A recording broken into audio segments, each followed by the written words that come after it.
अस्सलामुअलैकुम, क्या हाल है आप सबके। मैं भी ठीक ठाक, आप सबकी दुआओं से। अभी जो है बच्चों का स्कूल जाने का टाइम है। बच्चों का लंच बॉक्स जो है वो मैं रेडी कर रही थी। और रात को जो है ना मैंने बनाई थी मैक्रोनी। तो इबाद ने जो है ना पहले ही इस बात का शोर मचा दिया था कि मम्मा मैक्रोनी इतनी ज़्यादा बनाना कि मैं जो है ना लंच बॉक्स में भी दूसरे दिन उसको ले जा सकूँ। अच्छा, बच्चे बड़ा जो है ना इंजॉय करके खा लेते हैं इस तरह का अगर लंच उनको दिया जाए। तो बच्चों को मैंने स्कूल भेज दिया था। थोड़ा सा बस अपनी कमर सीधी करने गई थी तो दरवाज़ा बजने लगा और दराज से जो ना मेरा ये पार्सल मुझे आया था। तो काफ़ी दिन से मैं ऑर्डर करने को सोच रही थी। ऑर्गेनाइज़र्स थे ये फ्रिज के जो कि मुझे काफ़ी ज़्यादा अच्छे लगे थे। तो मेरे दराज की जो ऐप है ना उसमें थोड़ी सी प्रॉब्लम आ रही थी, एड्रेस थोड़ा सा इशू कर रहा था। फिर मैंने उसको सेट किया और उसके बाद फिर ये फाइनली मैंने ऑर्डर कर लिया था। और भी मैंने काफ़ी चीज़ें मंगवाई हैं, जब आएंगी तो वो भी आप लोग के साथ शेयर करूँगी। अब मुझे जो है ना कलर इसका सेलेक्ट नहीं हो पा रहा था, वरना उसका भी ऑप्शन था वहाँ पे, लेकिन मुझे आ नहीं पा रहा था। तो अब मैं इंशाल्लाह दूसरे ऑर्डर में चेक करूँगी कि अगर मुझे आता है तो फिर मैं देख लूँगी। क्योंकि आप लोग देख रहे हैं ना यहाँ पे कि 2 बास्केट्स के कलर सेम है और एक का अलग आया है। तो खैर चलता है, बस ये जिस पर्पज़ से आया है, जिस मकसद से मंगवाया, बस वो पूरा हो जाए। क्योंकि मुझे जो मेरी नीयत थी ना वो यही थी कि मेरे फ्रिज में जो है वो जगह बन जाए। तो अभी जितने भी फ्रूट्स वगैरह थे वो मैंने निकाल दिए थे बाहर और उन चीज़ों को मैं इसके अंदर सेटल करके रख रही थी। तो कुछ ग्रीन चिलीज़ थी, टमाटोज़ थे और ये अमलोग हैं जिनको मैं सेट करके इसमें रख रही हूँ।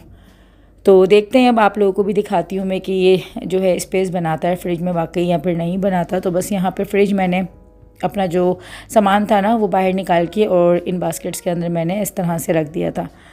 तो जब मैंने इसको लगाया तो काफ़ी ज़्यादा मुझे अच्छा लगा, यूज़फुल चीज़ लगी। क्योंकि इसको लगाते ही जो ना काफ़ी स्पेस हो गई थी फ्रिज में। और जितनी जगह यानी कि हमें इस तरह की जो मैं टोकरियाँ रखती हूँ ना फ्रिज में तो काफ़ी ज़्यादा जगह घेर लेती है और फ्रिज काफ़ी भरा भरा सा रहता है। लेकिन इनको लगाने के बाद जो है ना काफ़ी जगह में स्पेस हो रही थी और बहुत खुला खुला सा मेरा फ्रिज हो गया था। तो काफ़ी मुझे अच्छा लगा। तो अगर हुआ तो मैं 1-2 इसके और मंगवा लूँगी। तो ये कि इसको मंगवाने से अच्छा, ये छोटी छोटी चीज़ें होती हैं जिनको करने से जो है ना काफ़ी ज़्यादा स्पेस बच जाती है। तो मुझे तो ये फ्रिज ऑर्गेनाइज़र काफ़ी ज़्यादा अच्छे लगे।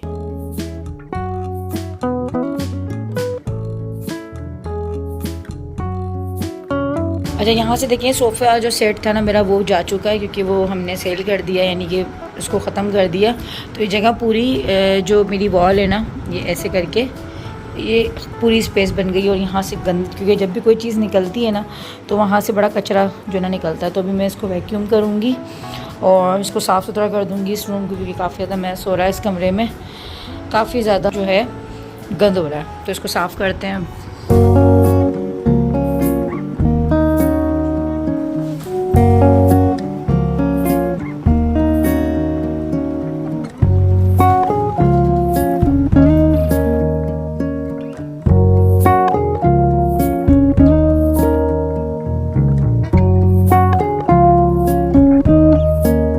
तो अभी सारा सामान जो ना मैंने उठा कर रख दिया था और यहाँ पर अभी बस मैं वैक्यूम अपना स्टार्ट करके सारी सफाई कर लूँगी। और वैक्यूम करने में भी जो है ना मुझे पूरे रूम का तकरीबन 1 से सवा घंटा मुझे लग गया था। अच्छा, ये होता है गर्मियों में जो ना ये रूम हमारा इस्तेमाल नहीं होता, बहुत कम जो ना इस्तेमाल होता है। बस मैं यहाँ पर आके आयरन करती हूँ, बाकी सारा दिन जो है खाली रहता है क्योंकि गर्मी जो है ना बहुत ज़्यादा इस रूम में होती है। लेकिन अभी ठंड का मौसम जो है अब आने लगा है, थोड़े सर्दी की तरफ जा रहा है मौसम, तो अब ये रूम काफ़ी इस्तेमाल हुआ करेगा। बच्चे अपनी स्टडी भी कर लेते हैं, यहाँ से पारा वगैरह पढ़ लेंगे। मैं अपना वॉइस ओवर वगैरह जो है वो यहाँ पे कर लिया करूँगी।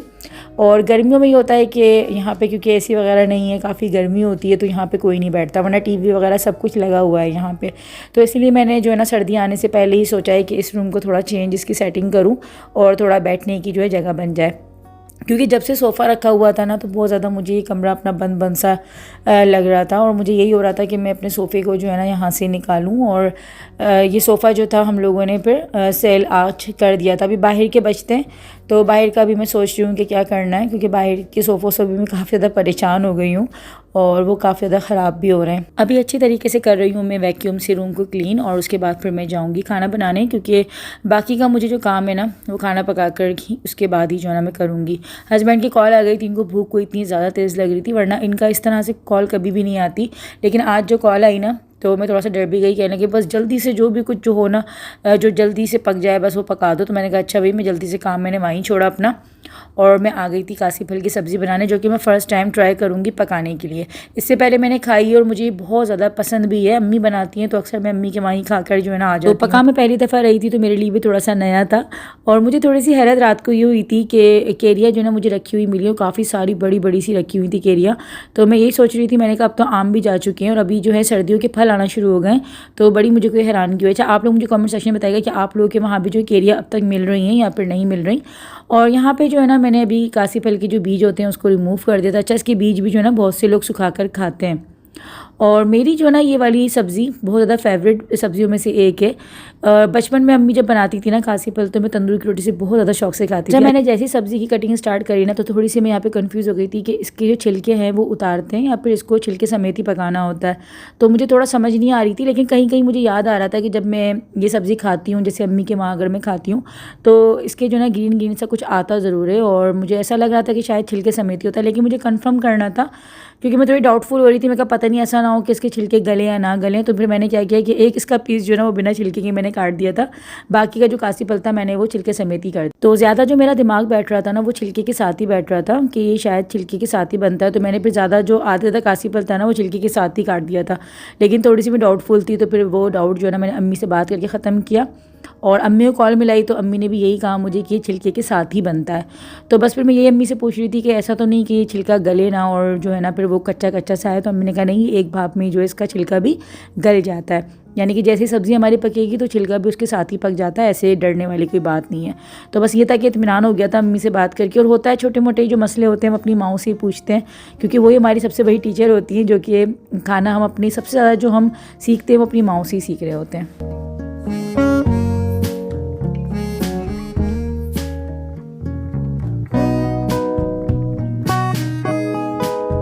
तो रात को जो है ना मैं मिनी ट्राइपॉड लेकर आई थी खास किचन के लिए, क्योंकि मुझे जो है ना बड़े ट्राइपॉड को रखने में किचन, क्योंकि आप लोगों को पता है कि मेरा छोटा है, इतना बड़ा नहीं है। तो फिर मैं ये मिनी ट्राइपॉड लेकर आई थी, उसको सेट कर रही थी। सेट करने में थोड़ा सा जो है ना मुझे वक्त लग रहा था।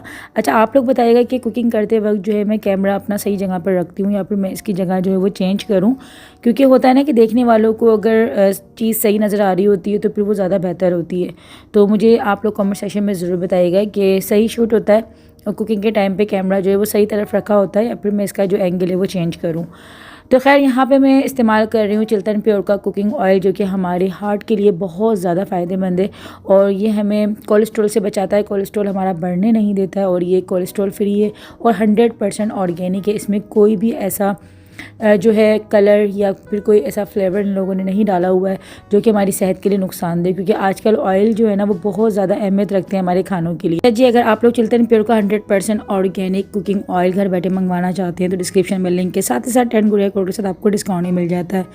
तो जितने भी चिल्तन प्योर के प्रोडक्ट्स हैं वो 100% जो है ऑर्गेनिक होते हैं, चाहे वो ब्यूटी प्रोडक्ट्स हों या फिर खाने पीने के हों, और ये 100% वर्क भी करते हैं, क्योंकि मैं खुद इस्तेमाल कर रही हूँ। मेरे घर में खुद चिल्तन प्योर की चीज़ें इस्तेमाल होती हैं, तो इसीलिए मैं श्योर हूँ, वरना मैं किसी भी चीज़ की इस तरह से जो है गारंटी नहीं लेती हूँ जब तक मैं उसको इस्तेमाल नहीं करती। अच्छा जी, यहाँ पर आ जाते हैं अपनी रेसिपी की तरफ। देखिए मैंने ऑयल डाला था, थोड़ा सा ये झाग बनाता है, लेकिन घबराने वाली बात नहीं है क्योंकि इसमें मस्टर्ड ऑयल भी शामिल है। तो मस्टर्ड ऑयल जो होता है वो थोड़े से झाग बनाता है, लेकिन थोड़ी देर बाद फिर वो ख़त्म हो जाते हैं। उसके बाद मैंने ऑयल को थोड़ा सा गर्म किया, उसके बाद मैंने शामिल कर दी थी इसमें प्याज मैंने एक मीडियम साइज़ की ली थी। यहाँ पे देखिए लाइट चली गई थी। अगर मैं रिंग लाइट ना लगाऊँ ना तो कुछ ऐसा हाल हो जाता है लाइट जाने के बाद। फिर मैंने रिंग लाइट जो है वो जो है ना अपनी ऑन कर दी। प्याज को लाइट ब्राउन कर लिया था और रफली मैंने काट के डाली थी, कोई स्पेशल मैंने कटिंग नहीं की थी। और साथ में एक मीडियम साइज़ का टमाटर काट के डाल दिया था रफली। उसके बाद मैंने कुछ इसमें स्पाइसेस थे जो कि ऐड करें, जिसमें शामिल थी हल्दी पाउडर, थोड़ा सा ज़ीरा पाउडर, लाल मिर्च का पाउडर और थोड़ी सी मैंने इसमें डाली थी कुटी हुई लाल मिर्च। इससे जो है ना काफ़ी अच्छा फ्लेवर आ जाता है सब्ज़ी का। अगर आप लोग स्किप करना चाहते हैं कुटी हुई मिर्चों को तो कर सकते हैं। साथ में नमक हस्बे ज़रूरत हस्बे जायका डाला था और थोड़ा सा मैं इसमें पानी शामिल करूँगी ताकि टमाटर भी सॉफ्ट हो जाएँ और मसाले नीचे लगे ना। और तकरीबन जो है ना 3 से 4 मिनट इस मसाले को अच्छी तरीके से मैं भून लूँगी। जब मसाला अच्छी तरीके से भून गया तो मैंने ये कटी हुई सब्ज़ी इसमें शामिल कर दी थी और सब्ज़ी को जो है हम मिक्स कर देंगे इस भुने हुए मसाले के अंदर। और थोड़ा सा पानी जो है ना मैं सब्ज़ी डालने के बाद भी ऐड करूँगी ताकि जो सब्ज़ी है वो अच्छे तरीके से गल जाए। और 7 से 8 मिनट के लिए जो है ना इसको ढककर लो फ्लेम पे हमें पकाना है। 7 से 8 मिनट हो चुके थे। अब मैं शामिल कर दूंगी इसमें कटी हुई केरी, जिसको मैंने लंबाई में, जैसे मैंने कासी फल की कटिंग की है ना बारीक और लंबी, वैसे ही मैंने जो है केरी भी डाल दी थी। अच्छा, अगर आप लोगों के पास केरी नहीं है तो आप केरी की जगह इमली भी डाल सकते हैं, या अगर आप चाहें तो अगर खटास आपको ज़्यादा पसंद नहीं है तो फिर आप स्किप कर सकते हैं, विदाउट इमली या केरी भी बना सकते हैं, लेकिन केरी से फ्लेवर बहुत ही औसम हो जाता है इसका। साथ में हरी मिर्ची थी मेरे पास, तकरीबन 2 से 3 मैंने काट के डाली थी, कम तीखी थी तो 2 से 3 मैंने हरी मिर्ची, और ये जो पटना मिर्च होती है गोल वाली जो लाल मिर्च होती है 4 से 5 मैंने वो भी धोकर अच्छी तरीके से डाल दी थी। और ये तीनों चीज़ें डालने के बाद जो है मैंने इसको 4 से 5 मिनट और दम पे पका लिया था। और हाँ, आखिर में मैंने इसमें शामिल कर दिया था हरा धनिया। हरा धनिया से ये होता है कि जितनी भी सब्जियां होती हैं उससे फ्लेवर इसका काफ़ी ज़्यादा अच्छा हो जाता है और बढ़ जाता है। अच्छा, तंदूर की रोटी की बात कर रही थी तो वो तो खैर नहीं आ सकी, लेकिन मैं जल्दी जल्दी यहाँ पे गर्मा गर्म पराठे डाल रही थी सबके लिए। और हुआ क्या था आज खाने में कि सब ने ही खाना जो है ना वो खा लिया था मेरे बिना ही, क्योंकि मेरे ऊपर काम का जो है ना वो भूत सवार हुआ था, क्योंकि मैं अधूरा काम जो है वो अपना छोड़ के वो खाना पकाने में लग गई थी। और मुझे जो है ना ऐसी हालत में खाना पीना कुछ अच्छा नहीं लगता जब काम आपका पड़ा हुआ हो, घर आपका जो है वो आधा बिखरा हुआ है, आधा आपका काम हुआ है। मैं कहती हूँ कि पहले हम किचन से, घर के कामों से जो है ना पूरा फ्री हो जाएं, उसके बाद जो है ना फिर बैठ के सुकून से मैं खाती हूँ ना तो मुझे अच्छा लगता है। मुझसे जो ना ऐसे खाना पीना मुझे नहीं बिल्कुल अच्छा लग रहा होता कि काम जो है ना वो सर पे सवार हैं और बस कर रहे हैं। तो यहाँ पे काशी पर आप देख सकते हैं कितना चुन्ना सा रह गया था, क्योंकि माशाल्लाह बच्चों ने, अच्छा मुझे सबसे ज़्यादा खुशी किस बात की हुई कि मेरे बच्चों ने जो है ना दोनों जहांगीरी बात ने इतना कोई शौक से खाई थी ये सब्ज़ी, काफ़ी इंजॉय करके खाई। और बस यही होता है कि आपकी मेहनत वसूल हो जाती है जब आपके बच्चे जो है ना शौक से खा लेते हैं। तो बस मैंने जल्दी जल्दी बच्चों को पहले खाना खिलाया, हस्बैंड को खाना दिया, और उसके बाद सबसे आखिर में जो है ना फिर मैंने 1 कप चाय बनाया अपने लिए, और उसके बाद जो है ना फिर मैं अपने लिए बैठी थी छोटा सा पराठा बनाकर खाना खाने के लिए। तो सब्ज़ी जो है ना मिनटों में चट हो गई थी, पता ही नहीं चला था। बच्चों ने, हस्बैंड ने, मैंने, और नीचे मैंने अपने ससुराल में ही भेज दी थी, तो बस पता ही नहीं चला मिनटों में, कहते ना कि बस ख़त्म हो गई थी, क्योंकि इतनी टेस्टी बनी थी। आप लोग भी ज़रूर जो है ना इस सब्ज़ी को ट्राई करेंगे और मुझे कमेंट सेक्शन में भी ज़रूर बताएंगे। तो बस मैं भी खाना खाऊंगी, लेकिन अभी भी मेरे काम जो है ना सवार हुए हुए थे सर पे कि मुझे जल्दी जल्दी जो है ना अभी बाकी काम करने। रूम वैसे मैंने क्लीन कर दिया है, सारा साफ़ सुथरा हो चुका है, लेकिन अभी मुझे ये हो रहा था कि मुझे न्यू जो है सोफ़े भी परचेज़ करने हैं बाहरी के लिए।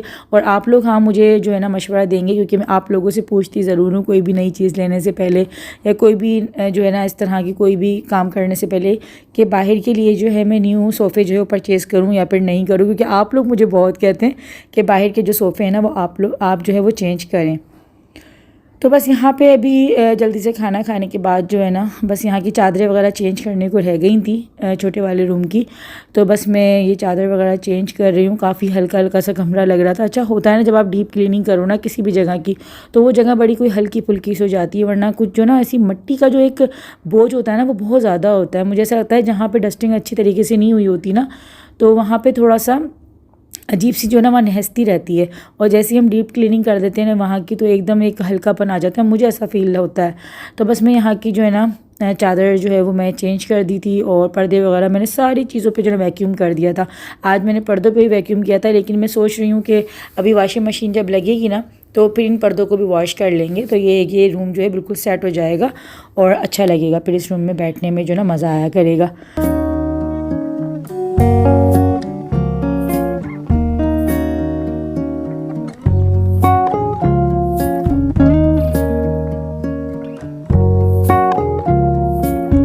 मैं कभी भी ना पूरे घर को एक साथ नहीं छेड़ती हूँ। ये होता है कि पहले मैंने जैसे बड़े वाले रूम को अपने डीप क्लीन किया था, अब मैं ये छोटे वाले रूम को कर रही हूँ, फिर मैं बाहर लॉन्च का कर लेती हूँ। ऐसे एक एक करके होता है ना, क्योंकि आप अकेले हाथ के होते हो, तो अगर आप स्टेप बाय स्टेप हर चीज़ को करोगे तो वो ज़्यादा बेहतर है। अभी मुझे स्टोर करना है, लेकिन अभी मौसम थोड़ा अच्छा हो जाए तो फिर स्टोर की तरफ जाएंगे, क्योंकि वहाँ पर गर्मी बहुत ज़्यादा होती है। तो यहाँ पे आप देख सकते हैं मेरा रूम का जो है लुक कुछ ऐसा हो गया था साफ़ सुथरा होने के बाद। और मैं ये सोच रही हूँ कि इस जगह को जो है ना बस ये ऐसी खाली रखूँ, क्योंकि खुला खुला रूम जो है ना वो अच्छा लग रहा है। वैसे तो मेरा मूड हो रहा है कि मैं आयरन स्टैंड को भी बाहर जो है वो कर दूँ लॉन्च में, लेकिन बाहर जो आप लोगों को पता है कि हमारे यहाँ गैस का बहुत ज़्यादा इशू चल रहा है, तो बाहर से जो है ना मैं चूल्हा अभी फ़िलहाल नहीं हटा पा रही हूँ। तो ऐसा है। और रूम देखिए माशाल्लाह से काफ़ी अब अच्छा लग रहा था और बहुत नीट एंड क्लीन हो गया था। चलिए जी, यहीं पर मैं आप लोगों से इजाज़त लेती हूँ। मिलती हूँ इंशाल्लाह बहुत ही जल्द अच्छे से प्यारे से व्लॉग के साथ। तब तक के लिए अल्लाह हाफिज़, अपना बहुत ख्याल रखिएगा।